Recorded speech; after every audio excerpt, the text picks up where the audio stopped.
Cricket association లో వెలుగు చూసిన అక్రమాల వ్యవహారం రాష్ట్ర వ్యాప్తంగా హాట్ టాపిక్ గా అయింది. ఇప్పటికే హెచ్సీఏ అధ్యక్షుడు జగన్మోహన్ రావుతో పాటు మరో నలుగురిని సిఐడి పోలీసులు అరెస్ట్ చేసి రిమాండ్కు తరలించారు. అలాగే నిందితులను 10 రోజుల పాటు కస్టడీకి కావాలని కోర్టులో పిటిషన్ సైతం దాఖలు చేశారు. అయితే అదే కేసులో ఈడీ సైతం ఎంట్రీ ఇచ్చింది. దీంతో హెచ్సీఏ కేసు సంబంధం ఉన్న వారికి గుండెల్లో రైళ్లు పరిగెడుతున్నాయి.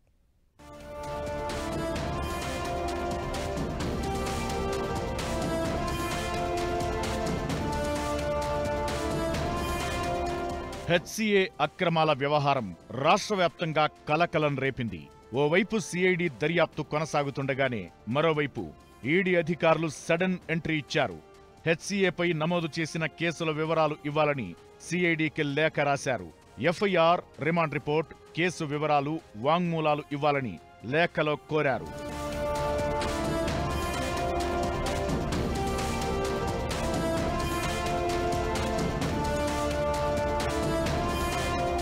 హెచ్సీఏ స్కామ్ కు సంబంధించి 5 నిందితులను అరెస్టు చేసి జ్యుడిషియల్ రిమాండ్ కు తరలించారు సిఐడి అధికారులు. హెచ్సీఏ అధ్యక్షుడు జగన్మోహన్ రావు, ట్రెజరర్ శ్రీనివాసరావు, సీఈఓ సునీల్, శ్రీచక్ర క్రికెట్ క్లబ్ కార్యదర్శి రాజేందర్ యాదవ్ చెర్లపల్లి జైల్లో ఉండగా, శ్రీచక్ర క్రికెట్ క్లబ్ అధ్యక్షురాలు కవిత చంచల్గూడ మహిళా జైల్లో ఉన్నారు.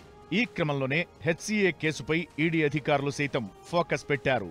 కోట్ల రూపాయలు గోల్మాల్ జరిగిందని ఆరోపణలు రావడంతో రంగంలోకి దిగారు. సిఐడి నమోదు చేసిన ఎఫ్ఐఆర్ ఆధారంగా ఈడీ ఈసీఐఆర్ నమోదు చేసే పనిలో పడింది. అయితే దానికోసం సిఐడి దర్యాప్తు చేసిన ఆధారాలు కావాల్సి ఉంటుంది. ఆధారాలన్నీ లభించిన తరువాత వారిపై కేసు నమోదు చేసి విచారించనున్నారు ఈడీ అధికారులు. ఒకవేళ నిందితులు జైల్లో ఉన్నట్లయితే పీటీ వారెంట్పై లేదా కోర్టు అనుమతితో కస్టడీలోకి తీసుకుని విచారించే అవకాశముంది.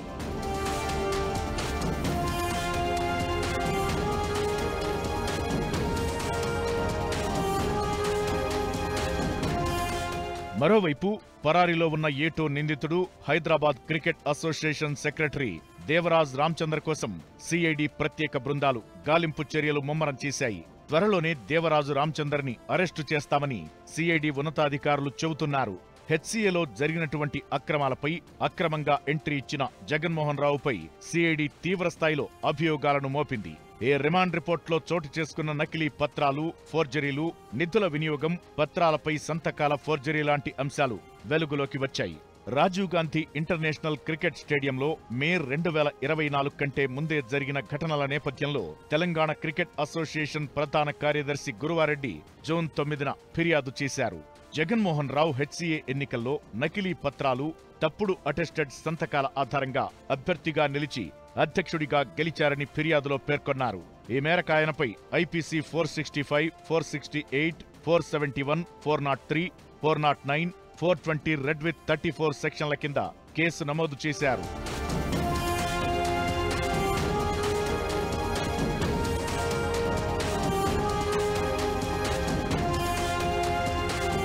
ఇదిలా ఉంటే గౌలిపురా క్రికెట్ క్లబ్ అధ్యక్షుడు కృష్ణా యాదవ్ సైతం తమ క్లబ్ కు శ్రీచక్ర క్రికెట్ క్లబ్ కు ఎలాంటి సంబంధం లేదని వాంగ్మూలమిచ్చారు. హెచ్సీఏ అధ్యక్షుడు జగన్మోహన్ రావు సంతకాన్ని ఫోర్జరీ చేసి డాక్యుమెంట్లు తయారు చేశారని స్పష్టం చేశారు. రిజిస్ట్రేషన్లో విధానపరమైన లోపాలుండటంతో క్లబ్ పేరు మార్పును అధికారికంగా నిరాకరించినట్లు ఓ జిల్లా రిజిస్ట్రార్ స్పష్టం చేశారని పేర్కొన్నారు. 2025 జూలై 7న స్టేట్మెంట్ ఇచ్చిన హెచ్సీఏ అంబుడ్స్మన్ న్యాయమూర్తి నరసింహారెడ్డి తీర్పులో గౌలిపురా క్రికెట్ క్లబ్ ను శ్రీచక్ర క్రికెట్ క్లబ్ గా మార్చడం చట్టవిరుద్ధంగా తేల్చారు.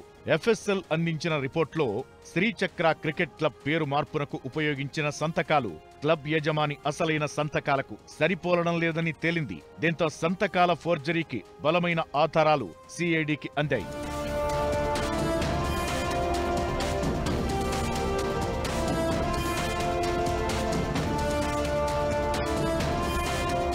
జగన్మోహన్ రావు, రాజేందర్ యాదవ్, అతని భార్య కవిత కలిసి నకిలీ డాక్యుమెంట్లు సృష్టించి హెచ్సీఏ ఎన్నికల్లో పోటీ చేసినట్టు అధికారులు గుర్తించారు.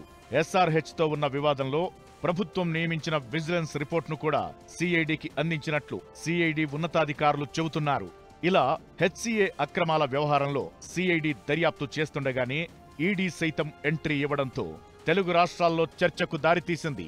170 కోట్ల అక్రమాలు జరిగాయన్న ఆరోపణల నేపథ్యంలో సిఐడి నుంచి వివరాలన్నీ సేకరించిన తరువాత హెచ్సీఏ కేసును మనీ లాండరింగ్ కోణంలోనూ దర్యాప్తు చేయనుంది ఎన్ఫోర్స్మెంట్ డైరెక్టరేట్.